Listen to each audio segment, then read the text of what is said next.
Bismillah, alhamdulillahi rabbil alamin, wa bihi nasta'in ala umri dunya wa din, wassalatu wassalamu ala ashrafil mursalin imamil muttaqin qaidil gharil muhajjalin sayyidina Muhammadin wa ala alihi wa sahbihi ajma'in. Subhanaka la ilma lana illa ma 'allamtana innaka antal alimul hakim. Rabbi shrah li sadri wa yassir li amri wahlul 'uqdatam min lisani yafqahu qawli. Allahumma anfa'na bima 'allamtana wa 'allimna ma yanfa'una. Allahumma zidna ilman warzuqna fahman. Allahumma nawwir qulubana bil ilmi wal amal wa zayyina bil ikhlasi wa syirki wal khauf wa raja ilallah. Allahumma lakal hamdu wa ilaikal mushtaka wa antal musta'an wa la hawla wa la quwwata illa billahil aliyil azim. Allahumma asimna min syarril fitan wa afina min jamil mihan wa salah minna ma dhahara minha wa ma batana. Allahumma naqi wa safi qulubana minal hikdi wal hasad wal baghdha wal ujub wa jami' amradil qulub bi rahmatika ya arhamar rahimin. Alhamdulillah, segala puja serta syukur kehadirat Allah Subhanahu wa taala yang telah banyak memberikan kepada kita segala kenikmatan-Nya, anugerah karunia, sehingga alhamdulillah malam hari ini kita bisa berkumpul kembali di masjid ini yang insyaallah kita selalu diberikan keberkahan dan rahmat dari Allah Subhanahu wa taala. Alhamdulillah. Kita lanjutkan masih di dalam bab jual beli sampai minggu yang pertemuan yang terakhir tentang itu diharamkan membeli makanan di waktu masyarakat sedang membutuhkan, kemudian disimpan dan dijual dengan harga yang tinggi. Ya, Rasulullah SAW beliau bersabda, la yahtakiru illa khati'un, tidaklah ada seseorang yang menyimpan bahan pokok di waktu yang membutuhkan, di waktu yang dibutuhkan kemudian dijual dengan harga yang tinggi, kecuali orang tersebut mendapatkan daripada dosa dari Allah Subhanahu wa taala.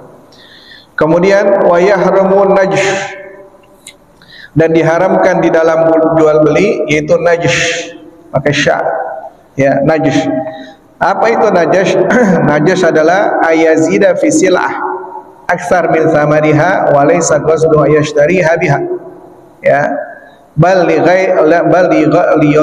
yugarru ghairuh, yaitu orang ketiga yang menambahkan harga barang. Dia tidak niat untuk membelinya, tapi supaya orang lain beli. Ada barang misalkan harga aslinya, penjual jualnya harga aslinya 20.000. Kemudian ini pedagang udah dapat untung, kalau jual 20.000 udah dapat untung.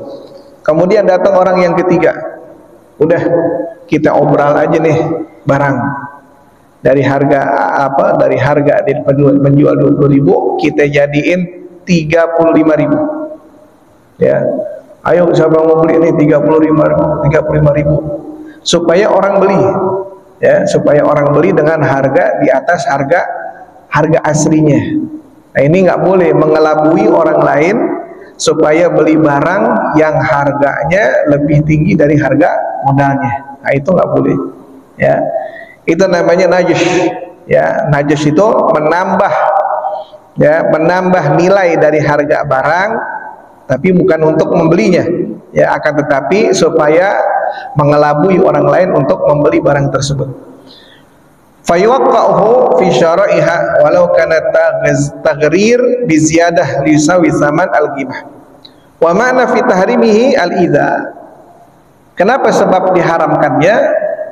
Sebab diharamkannya karena idza itu membuat orang lain tertipu. Ya, tipuan. Ya, padahal harga barangnya cuma 20.000. Dengan orang ketiga jadi bisa 35.000. Ya, nah, karena diharamkannya adanya tipuan, ya, adanya menipu dari harga barang. Wala khiyadal mushtari walau kana najsh bimuwaffaqati min maliki sil'ah wa man yazidu fiha. Ya, maka tidak ada pilihan bagi si pembeli, ya, kecuali dia membeli barang tersebut dengan harga yang telah ditentukan oleh pemilik barang, ya, waman yazida fiha, dan terkadang dinaikkan, ya, terkadang dinaikkan harga. litafritihi bi adami murajaatihi li ahlil khibrah wa ta'ammuli. Ya, wa mithlu dzalika fil hurmati madah silha bil kadib li yurghibu fiha. Dan juga contohnya lagi itu memuji-muji barang. Ya, oh ini barangnya barang bagus, ini begini, ini nomor 1 di Jakarta, nomor 1 di Indonesia, nggak ada lagi nih yang kayak begini. Dipuji-puji itu barang supaya orang beli itu barang. Ya, supaya itu orang beli barang. Nah, itu nggak boleh. Ya, nggak boleh. Apa ada tadi ka Syekhul Islam fi Fathi wa Tahrir wa Syekh Syarqawi. Ya, ini yang dikatakan oleh Syekhul Islam. Ya, dan juga Syekh Syarqawi. Ya, jadi baik najis nggak boleh. Ya, najis itu menambah nilai dari harga barang dan mengelabui si pembeli. Ya, mengelabui si pembeli. Wa yahrum ayufarriqa bainal jariyah wa waladiha qabla tamyiz. Nah, dan juga diharamkan ketika membeli budak perempuan memisahkan antara ibu dengan anaknya. Ada budak perempuan punya anak, anaknya di anaknya budak nih.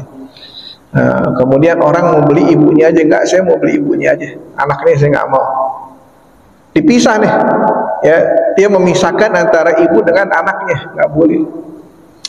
Ente kalau mau beli ibunya, beli juga anaknya. Anak sebelum tamyiz. Kalau sudah tamyiz, nggak apa-apa dipisahin antara ibu dengan anak.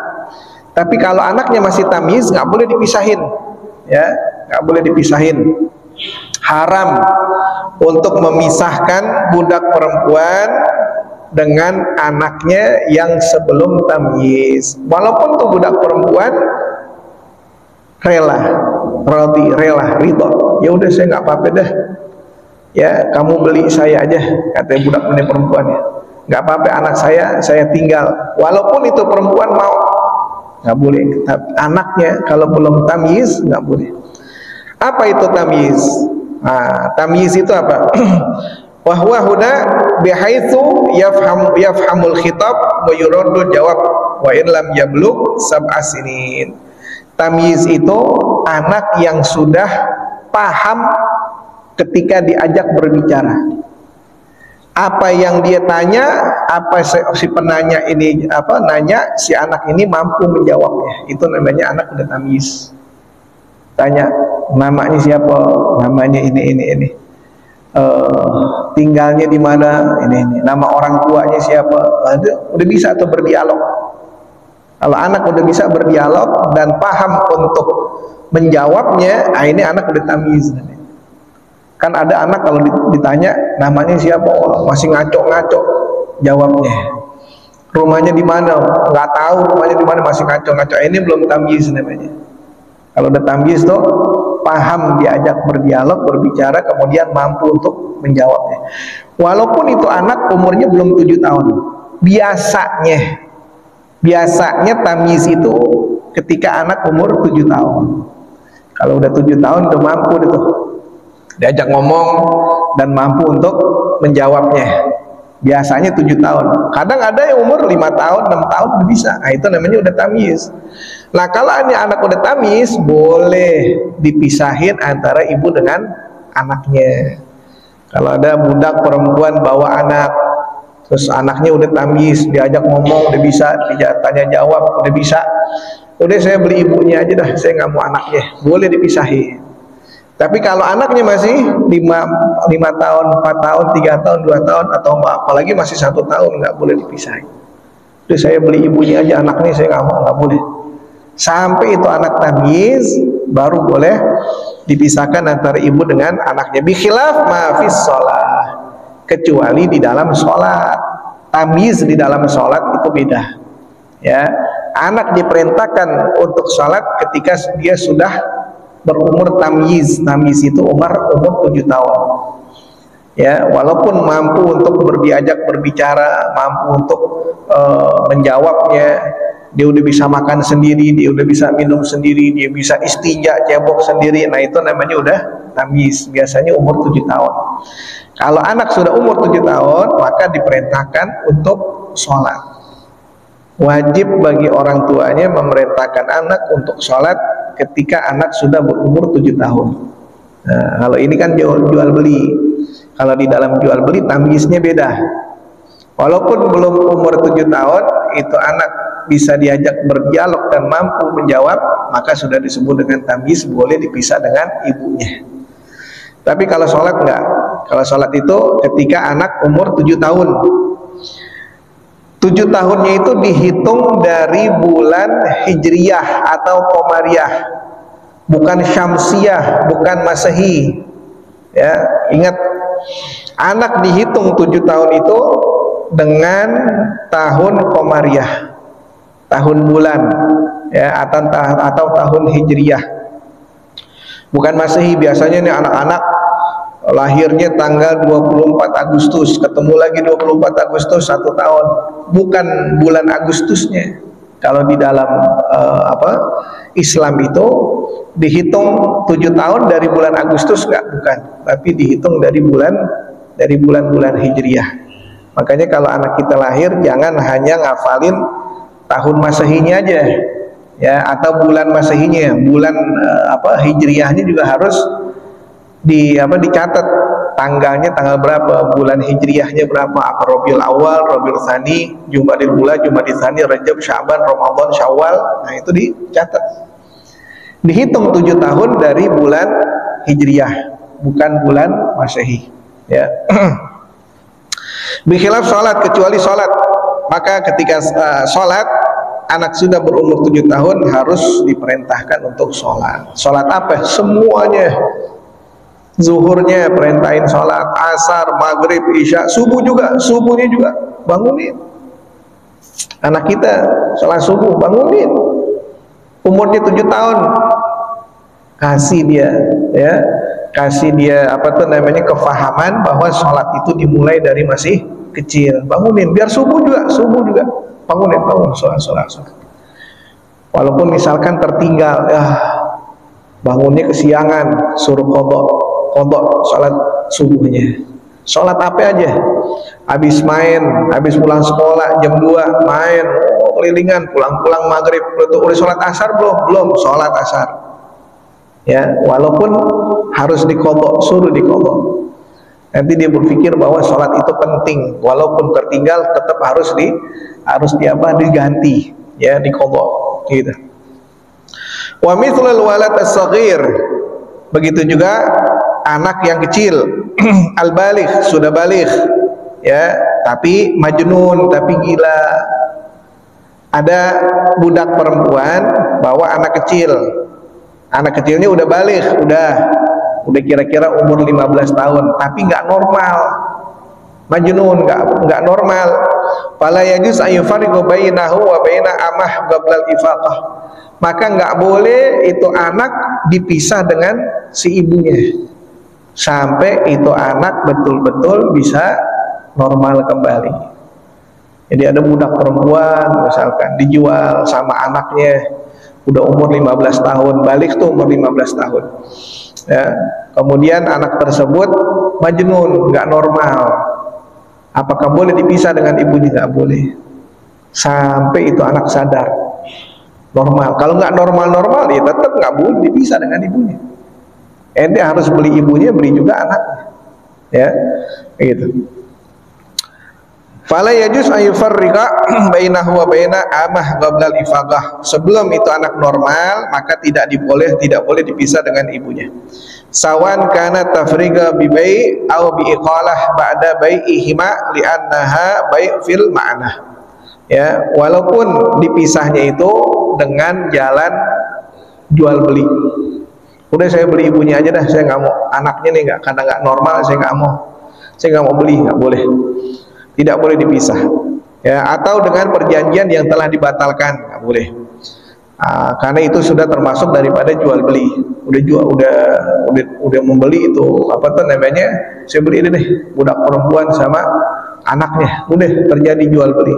Setelah terjadi jual beli kepada si pemilik budak perempuan ini, katanya dilihat anaknya nggak normal, wadah, saya nggak jadi anaknya, nggak boleh, ya, tidak boleh. Au yuradu bi aib bi an wajada bi ahadihima aibun atau dikembalikan setelah jual beli karena adanya cacat tuh, karena anaknya cacat nggak normal, setelah jual beli dikembalikan, nggak boleh ya, sama dengan memisahkan ibu dengan anaknya. Au bisafarin urfan nahu farsakhun li'annahu yusama safarun fil urf ya, atau dipisahkan karena perjalanan jauh, contohnya perjalanan dengan jarak 9 km ya, atau 6 mil ya, maka itu juga disebut dengan perjalanan, nggak boleh dipisahkan antara ibu dengan anaknya. Wa hadza la yakhtas bil amah wa far'iha bal yajri fil hurrah. Ini bukan hanya dikhususkan kepada budak perempuan aja, enggak, kepada wanita merdeka juga begitu ya. Ketika misalkan ada orang menikah, suami laki dengan perempuan menikah, suami istri, kemudian setelah menikah punya anak, setelah punya anak kemudian contohnya ya, na'udzubillah min dzalik, contohnya anaknya cacat, anaknya cacat dipisahin, udah tuh anak ditaruh di panti aja, atau siapa yang mau tanggung jawab, siapa mau didik ini anak kasih aja, nggak boleh memisahkan antara ibu dengan anak, nggak boleh. Kan tadi wanita budak aja, iya, bukan hanya wanita budak, tetap wanita merdeka juga tidak boleh dipisahkan dengan anaknya, atau anaknya masih kecil belum tamyiz, nggak boleh. Makanya tahu hukum pemerintah itu bagaimana? Kalau di hukum agama itu, kalau suami menceraikan istrinya, contoh suami menceraikan istrinya ini punya anak, dari si suami ini punya anak, diceraiin, anaknya masih kecil, masih tamyiz, maka pengadilan nggak boleh menyerahkan anak ini kepada bapaknya, nggak boleh, harus si ibu dulu tuh diurusin sama ibunya sampai itu anak benar-benar sudah besar, bisa memilih nanti kalau sudah umur sekian, bisa memilih dia mau ke ibunya atau mau ke bapaknya. Tapi yang pertama ibunya dulu, nggak boleh dipisahkan dengan ibunya ya. Udah saya aja, enggak, nih mantan istri saya nggak bisa ngurus anak, nggak bisa begini, nggak boleh, biarin sama ibunya ya. Tapi tanggung jawab nafkah tetap si ayah ya, yang memberikan nafkah untuk anaknya, bukan si ibu. Bukan mentang-mentang udah cerai ya, kemudian udah nggak ada kabar, tinggalin tuh anak sama ibunya, nggak boleh. Walaupun suami sudah cerai sama istrinya, punya anak dari si suami ini masih tetap tanggung jawab nafkah kepada anaknya, walaupun ibunya udah, mantan istrinya udah bukan urusan dia lagi, nafkah tetap harus diberikan. Kalau dia nggak berikan, maka jadi jaminan dulu, ini anak dari kecil nggak dikasih nafkah sama bapaknya kabur habis cerai, berapa tahun, 15 tahun ditinggal baru ketemu, catat dulu sehari berapa tuh biayanya, keluarin. Jaminan nggak boleh, tanggung jawab itu ya. Makanya kadang-kadang orang nih nggak tahu, dia tahu ilmunya apa, emang pura-pura kagak tahu, apa emang nggak tahu sama sekali. Jadi habis dicerai udah cerai aja, anaknya 2-3 ditinggal tuh sama bininya bangun pagi jualan donat, jualan ini buat biayain anaknya si mantan suaminya udah kabur nggak tahu. Nah terkadang nih, karena dia nggak menafkahkan anak-anaknya ini, hidupnya jadi belangsak, jadi kagak bener aja hidupnya, nggak berkah hidupnya, mau kawin mau siapa ini kagak bakal berkah. Kenapa? Karena dia meninggalkan yang kewajibannya dia nih. Sedangkan si istrinya yang sudah diceraikan, mungkin masa idahnya sudah selesai, walaupun bukan jadi tanggungannya dia, anaknya tetap jadi tanggungan dia, sekolahnya, susunya, pampersnya, semua, sampai itu anak pendidikannya selesai, tanggung jawab orang tua. Jadi hubungan antara ayah dengan anak itu tidak bisa dipisahkan hanya dengan hanya dengan batasan perceraian dengan mantan istrinya, nggak terus hubungannya itu nggak terputus, ya, nggak terputus.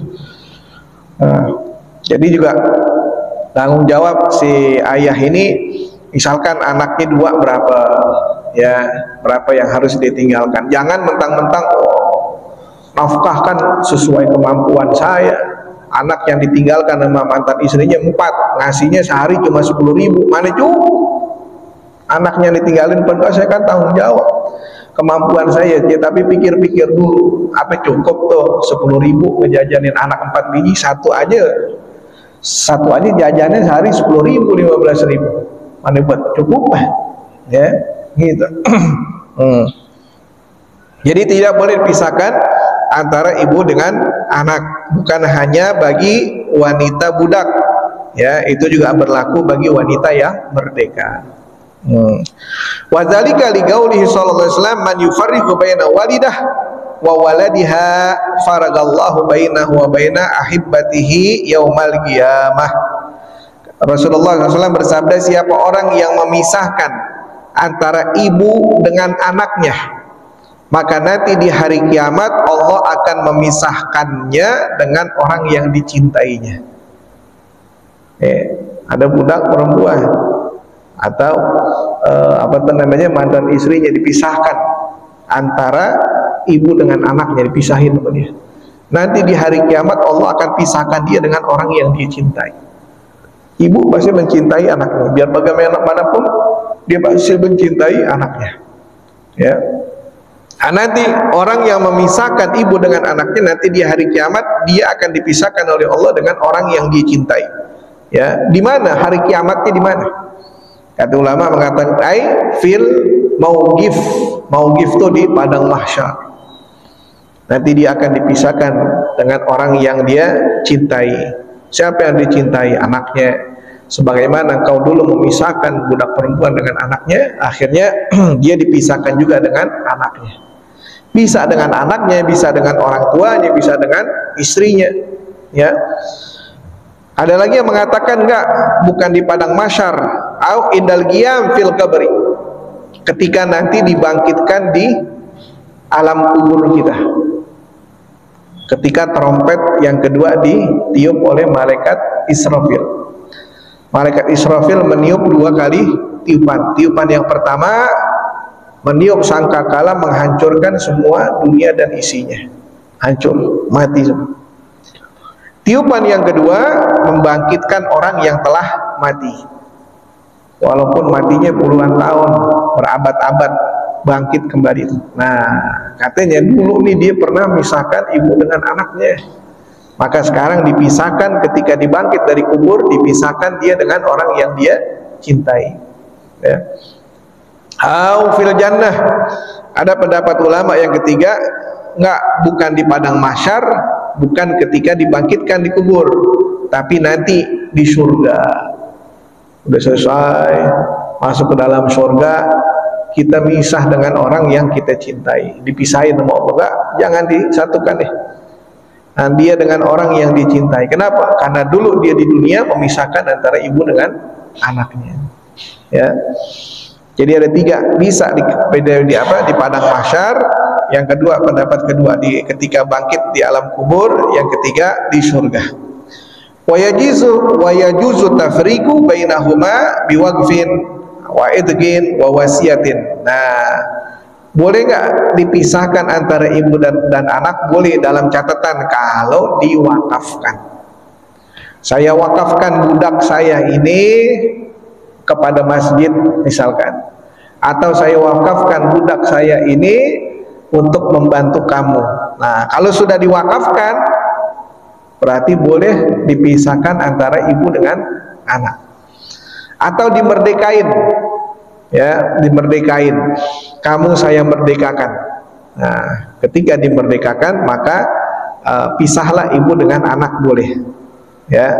Nah, yang nggak boleh itu kalau kita membeli budak, ada perempuan yang saya beli ibunya aja, anaknya nggak mau, itu nggak boleh. Tapi kalau diwakafkan boleh dipisahin, atau dimerdekakan boleh dipisahin, ya. Atau wasiatin, atau dengan wasiat, Ya, ditulis wasiat nanti ya, kalau seandainya saya nggak ada umur, nih budak saya yang perempuan saya kasih fulan. Ini boleh nggak? Padahal di budak perempuan ada anaknya, boleh dipisahin ya dengan wasiat. Wa ila tabayyan butlaniha, ya kalau anaknya setelah, dengan catatan anaknya harus setelah tamyiz. Tapi kalau anaknya sebelum tamyiz maka batal wasiatnya ya. Afada dzalika Syekh Atiyah ma Syekhul Islam fil Fath. Wa qala Syarqawi wa kadza baina dabah wa waladiha hatta yastagana anha illa bi dzibhin. Di sini dikatakan, katanya Imam Syarqawi mengatakan bukan ini memisah antara ibu dengan anaknya, bukan hanya berlaku kepada budak perempuan, bukan hanya berlaku kepada wanita merdeka, bukan. Ini juga berlaku kepada hewan. Hewan ya, kalau punya anak, kambing punya anak, sapi punya anak, nggak boleh kita pisahin. Wow, pisahin. Walaupun kalau kita lihat kambing kan sama aja. Ini kambing warnanya sama, coklat-coklat, hitam-hitam, putih-putih. Kadang-kadang kalau kita pikir pisahin aja sama ibunya, ntar juga ibunya kagak tahu. Tahu juga tuh ibu. Walaupun warna kambingnya semua sama. Warna kambing coklat semua, taruh di kandang semua warnanya coklat hitam. Ada kambing yang baru ngelahirin ya. Misalkan kita pisahin, kita ambil anaknya, itu ibu tahu mana anaknya mana bukan. Kayak kita aja manusia, kita manusia kan beda-beda, tapi pada dasarnya sama semua, tangannya dua, kakinya dua, mata dan lain sebagainya. Kalau seandainya ada manusia yang ngelahirin dipisahin sama anaknya, itu ibu tahu yang mana anaknya, mana bukan anaknya ya gitu. Begitu juga binatang tidak boleh dipisahkan dengan ibunya, ibu dengan anaknya ya. Kambing punya anak, sapi punya anak ya, atau kerbau punya anak, dipisahkan oleh ibunya nggak boleh. Sampai kapan? Kalau anak tadi jelas sampai tamyiz. Sekarang kalau hewan ini sampai kapan? Sampai anak tersebut sudah bisa pisah dengan ibunya, udah nggak memerlukan ibunya lagi, boleh dipisahin ya.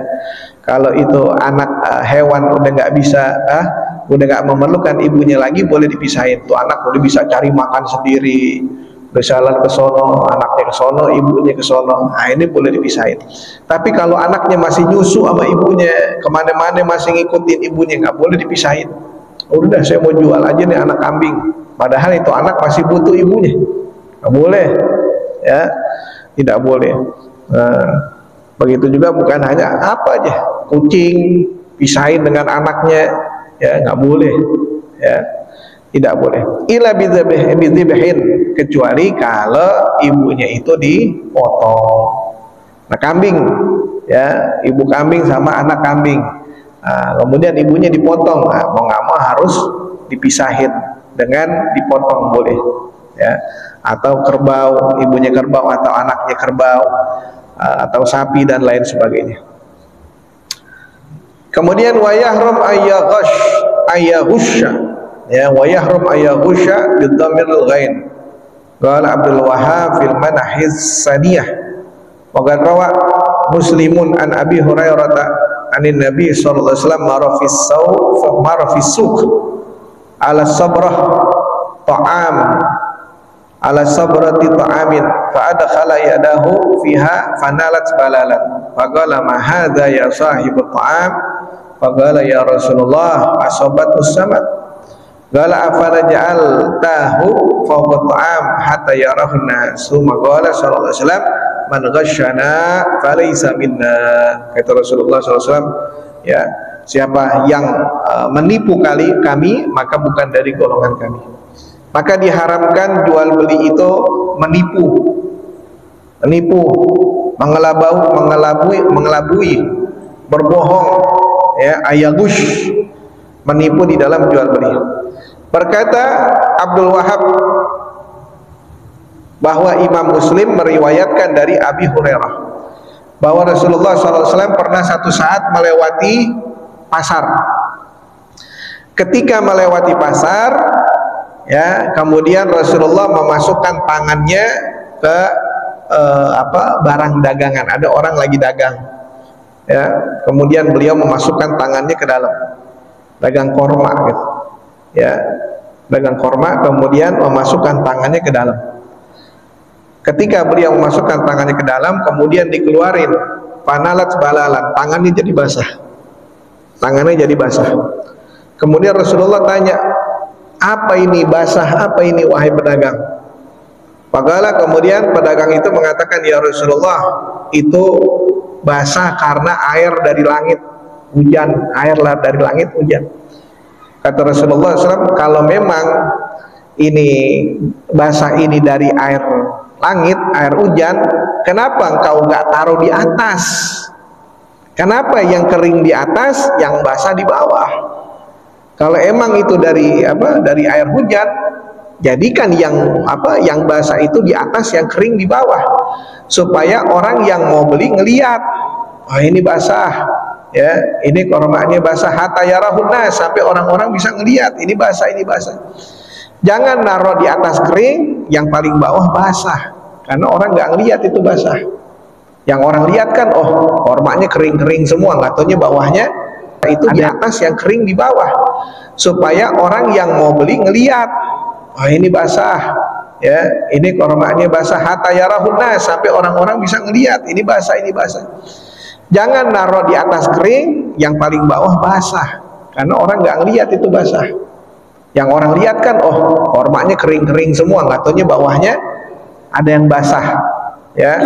Kemudian Rasulullah mengatakan, man ghasyana falaisa minna, siapa yang menipu kami maka bukan dari golongan kami. Ya kan, kalau berat itu timbangan jadi berat, jadi lebih jadi lebih neken ke bawah, lebih nurun. Korma kita timbang, korma yang kering, yang sama jenisnya, yang satu kering, yang satu basah, mana yang paling berat? Ya basah. Kenapa? Karena masih mengandung air dalamnya, pasti timbangannya jadi turun, dan jumlahnya pasti, ya, lebih lebih banyak yang korma kering dibandingkan dengan korma yang basah, karena korma yang basah itu lebih berat di timbangan, ya, lebih berat di timbangan. Maka kata Rasulullah, kalau emang itu basah, jadi basahnya taruh di atas, yang kering taruh di bawah, biar orang tahu. Jangan menipu, ya, jangan menipu. Ntar ada orang beli korma, ngambilnya nyeroknya dari bawah, yang basah dulu diserok, dimasukin ke timbangan biar lebih berat, karena ada air, mengandung air di korma tersebut, ya, gitu, nggak boleh. Jadi menipu itu nggak boleh. Makanya orang kalau mau dagang itu harus tahu dulu ilmunya, jangan main asal dagang aja. Sayyidina Umar bin Khattab, ya, beliau suka keliling-keliling pasar yang ada di Madinah. Untuk apa? Ngawasin pedagang, ngawasin pedagang. Kalau ada yang nipu-nipu, kalau ada yang ngebohong di dalam berdagang, ya, Sayyidina Umar yang turun langsung, ya. Kalau ada pedagang baru mau dagang di pasar, ditanya dulu sama Sayyidina Umar, ente ngerti nggak ilmu dagang? Ente paham nggak ilmu dagang? Kalau nggak paham, suruh belajar dulu. Kalau udah belajar, nah baru boleh dagang. Kalau nggak ngerti apa-apa ilmu dagang, cuma di otaknya cuma yang penting untung, wah ini bahaya. Pasar yang tadinya kalau penuh dengan kejujuran, amanah, tidak ada khianat, itu pasar jadi berkah.